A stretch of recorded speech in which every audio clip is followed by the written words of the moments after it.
Hello, hello. It is 7:23.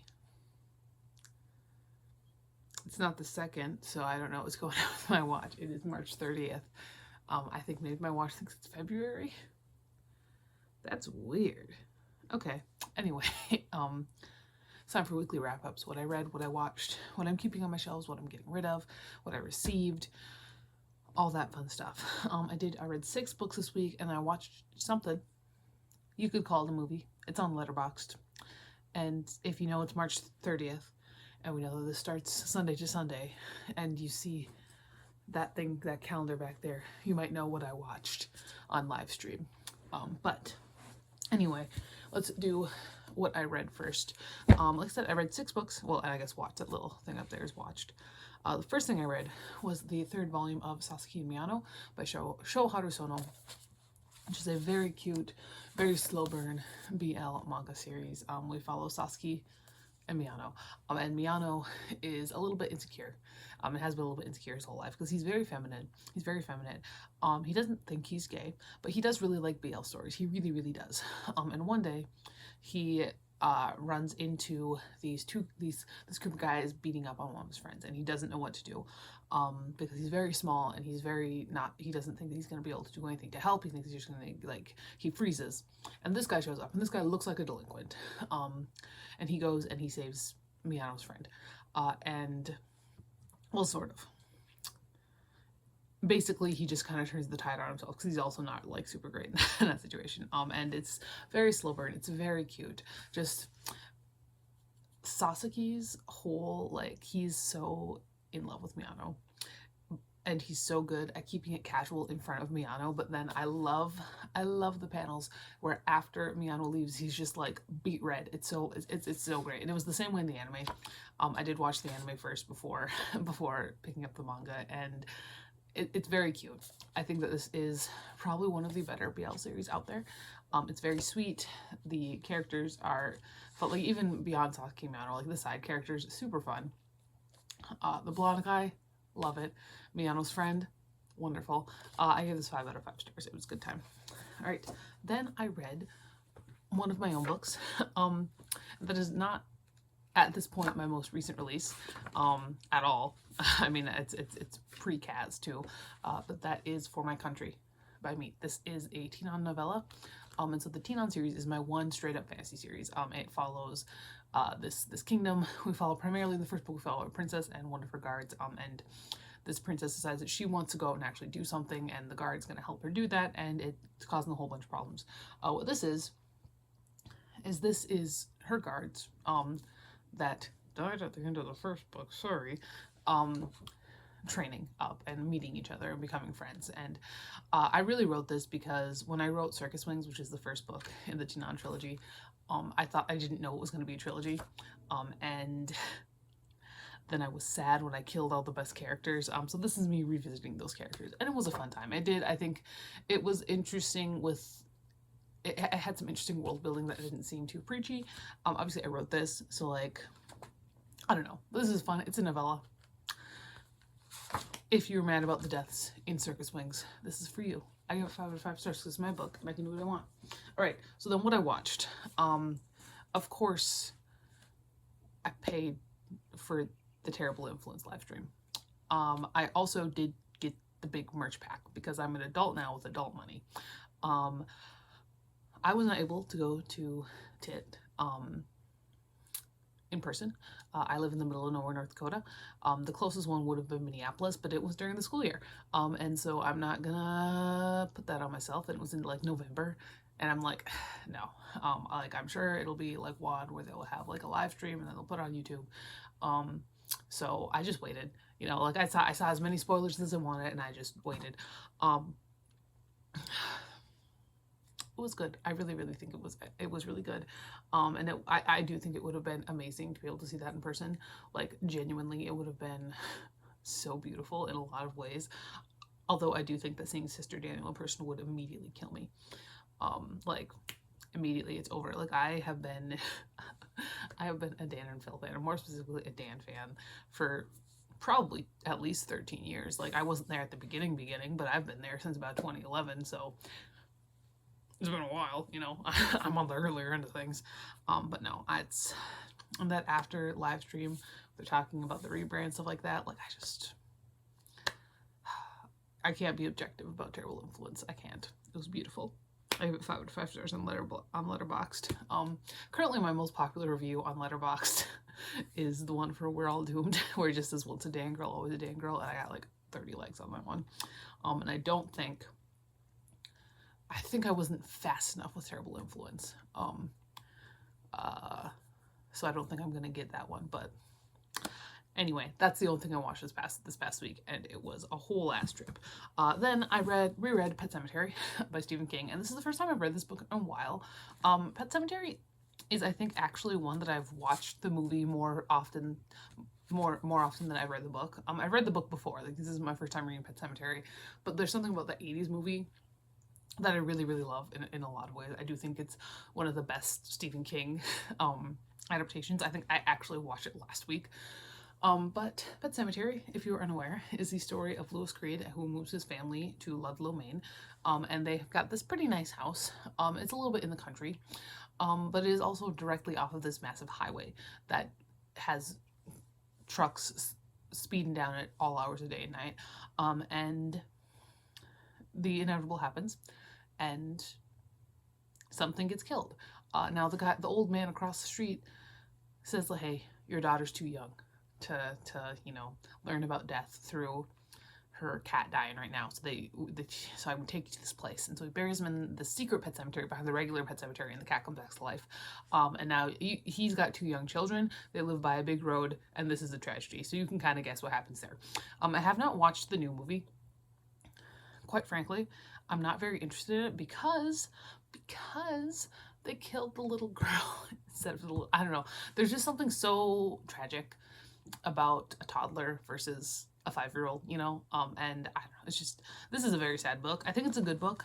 I genuinely love all of Stephen King's Doctor characters. I know a lot of people have some issues with Lewis as a character. I think they don't really like him all that much, but Lewis, to me, he falls right under there with Jimmy Cody and Rusty Everett, and I'm just like, I don't know what it is about Stephen King's Doctor characters, but they're just all, I just love them all. Also Victor Pascal, that's more of a movie thing. I don't know what it is. It's always been that way. I've always had the, if I did a Hear Me Out cake, it would be Victor Pascal from the 80s movie. Head split open and all. But no, it's good. It's a classic. It's a classic King novel for a reason. 5 out of 5 stars. Everything has been 5 out of 5 stars. But we are going to get into something that's not. And then we're going to go back to it. But I think this is the lowest rated book I read this week. And that's probably not really a surprise. The Submechanophobia by Scott Cawthon, Kelly Parr, and Andrea Wagner, which is a bunch of Five Nights at Freddy's novellas. I'm not super familiar with Five Nights at Freddy's. I know vagueness about the lore. I've never played the game because when I actually just edited the book haul that this was in, and I mentioned in there that, like, when I'm playing games, I like them to be very story heavy and very reading heavy, as if I were reading a book, because that's really just what I like to do. And so therefore I've never played any Five Nights at Freddy's games. What this does is it has 3 different stories, and they're all kind of like, they seem way broader than I feel like they have any right to be. Like this first one, we've got a full on, like, this in this world that these novels are in, like Five Nights at Freddy's is so ubiquitous that, like, we hardly ever think about the original stuff anymore, which is weird to me. Like the first one, he's in a full, like, water park situation, and then the second one I feel like felt like the most, I don't want to say realistic, but the most connected to the original games, where we're talking about, like, these, until there was the weird cult thing. Like, like, originally it did because it was, like, middle schoolers who are really into this whole stuff, and there's, like, animatronics, and middle schoolers are really into that. I get that. I used to teach middle schoolers. But then, like, there's a whole ass cult, and I'm like, hello? And then the last one was, like, it was so, like, super weird high-tech stuff, and maybe I'm just, like, not into the franchise enough to understand all of that, but I was like, this does not feel like it has anything to do with the original property. That being said, it was fun to read. I think that this is very fun to read, and if we're talking upper elementary, middle schoolers looking for some books, some scary books. They like Five Nights at Freddy's. I think this would be a good thing to hand them. I gave it 3.5 out of 5 stars. All right.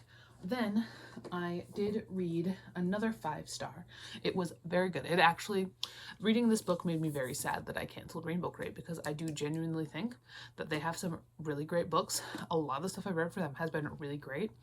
And the editions are so beautiful, and I just can't justify that right now, you know, you see that. So I did read Snowboys by Simon Doyle, and this was, I think, part of their December or January box. I don't remember which. I think it was December. I think it came in with the Queer and Cozy Winter. And I guess really what this tells me is that maybe I should just be like going on their shop whenever I can buy books and be like maybe snagging some boxes. They generally do have some boxes on their shops. But what Snowboys is about. Snowboys is about these 2 boys in this small town in Ireland. And one of them, Dean, he's newer, and he kind of, he hangs around with some kids who are not exactly in the mainstream, and so he does get picked on a bit by these basketball players. One of these basketball players, who doesn't really pick on him but does hang around the ones who do, is Ben. And Ben has been harboring a crush on Dean, you know, forever. And when the Secret Santa gives Ben Dean's name, Ben gives Dean like a little rainbow pin, and then there's a whole bunch going on, you know, get outed and all sorts of stuff going on. And it was very, like, it was able to be real about a lot of things without being melodramatic about it. Like, yeah, like it does affect Ben a lot when this happens, but it's not like super violent trauma all the time. Like after this happened, like it was mostly a lot of ostracizing. We do have also have a lot of issues. Ben has a lot of issues in his home life, and really now that I'm speaking about it, now that I'm talking about it, I guess it does kind of feel like it's a little bit overdone, all of Ben's traumas. But I mean, this stuff doesn't just happen one thing at a time. And I did really enjoy it. I really liked the characterization. The writing was good. Again, it is a beautiful, beautiful piece of work. Like Rainbow Crate does the best. I give it 5 out of 5 stars. I do think that if you're looking, I believe it's also self-published. I think that if you are looking for some good own voices, gay male representation, Snowboys, you could do worse. I am interested in checking out Simon Doyle's other stuff. I know he's written other novels, other series. Definitely, it's awesome. All right, then I read another manga, continued another series, and that is The Flowers of Evil. I read volume 4. This was not a 5-star. No, not quite. So The Flowers of Evil, I really enjoy it. This is probably my favorite series by Oshimi. I'm currently reading Flowers of Evil and Happiness and Blood on the Tracks, and I think The Flowers of Evil is my favorite. The Flowers of Evil follows this little freak, Takao, who really loves Charles Baudelaire's Flowers of Evil poetry. And he kind of catches the eye of this girl who's also a little freak, and things just kind of explode. It's really hard to describe, especially because now I feel like volumes 1 through 3 were kind of their own little arc, their own little story arc, and now we're going into the next story arc, where Takao is really figuring out what he's trying to do with his life and what he really wants out of this, and who he really wants, and what's really worth everything. I give it 4 out of 5 stars. I don't think it's as good as the first 3 volumes, but then again, I think this series has like 11 volumes in it, so I'm gonna absolutely keep going and see where the whole story goes. All right, so looking at this stuff, if we're looking at what we're keeping and what we're getting rid of, obviously, I don't know if it's obvious, I'm keeping Sasuke Miyano. This is a series I'm collecting. You'll see that more in the book haul portion. I'm also keeping this one because it's my own book. I'm going to get rid of Pet Sematary because this is a mass market paperback, and for Stephen King, for the most part, I'm only keeping hardcovers. So we're getting rid of this. I'm getting rid of this. And I'm keeping these 2. So really, I'm only getting rid of 2 books today. I'm keeping 4. And now let's talk about the book haul portion. So first up, I did get the March 24th New Yorker. So there's that. I believe there was something interesting. I remember flipping my way in here and seeing something interesting about this. Oh yeah, the fiction was by Joyce Carol Oates. That was nuts. All right, and then we got a bunch of stuff, and it's all gay. It's all pretty gay. So first up, we've got Echoes of Us by Alex Cross. This is a gay sports, I want to say volleyball romance situation. I don't know. This is all gay, primarily self-published, or was at one point self-published, because next up I did also pick up the entire Captive Prince trilogy. I read the first 2 books in this series years ago, when they were still self-published. And now this is now been picked up by Penguin. This is Berkeley, because Pacat is really kind of doing whatever she's living the good life right now, honestly. So these are the new, like, not self-published, new traditionally published covers. So we've got Captive Prince, Princess Gambit, and King Rising. And so we're gonna see. I don't know. It's like I said, it's been a while since I've read the first 2. I know the series has its problems, and I know that there's absolutely a lot wrong with some of the stuff in there. But you know what? We're on a theme right now. Speaking of that theme, I did pick up a paperback of The Golden Raven. The Sunshine Court was lonely. And yes, if Rainbow Crate ever comes out with special editions of the Jean books, I will absolutely be purchasing them so that they can match my Foxhole Court books. But until then, The Sunshine Court was lonely. So I got The Golden Raven. And yes, I did already read this. I read this on Kindle, like, as soon as it came out. But there's that. I did also pick up the 4th volume of Sasaki and Miyano, just because I read volume 3 and I was like, this is so, I love this. It's wonderful. It's adorable. Let's move on with the series. And finally, this one was kind of an impulse one. This is one that I didn't really have, kind of like that volleyball one, where I was kind of digging around, and as like this was recommended to me based on those purchases, basically. That is Fallen Thorns by Harvey Oliver Baxter, which looks kind of, it's definitely some kind of gay. And we've got some kind of a world of blood and immortality. I don't know. Looked interesting. I believe this is also self-published, so I was interested to see what we had going on here. So that is that whole weekly wrap-up. I did finally bite the bullet, and that one package that I've had that has been lost, I did finally request them to send another one, because it was supposed to come March 10th. It is March 30th now, and they're like, it might be lost. I'm like, I haven't had any update on it since like March 10th. It's actually like March 8th is when I had the last update on it, so I did finally get a new one coming, so that should be here before next week. It is what it is. That is everything. I'll talk to you later, and goodbye.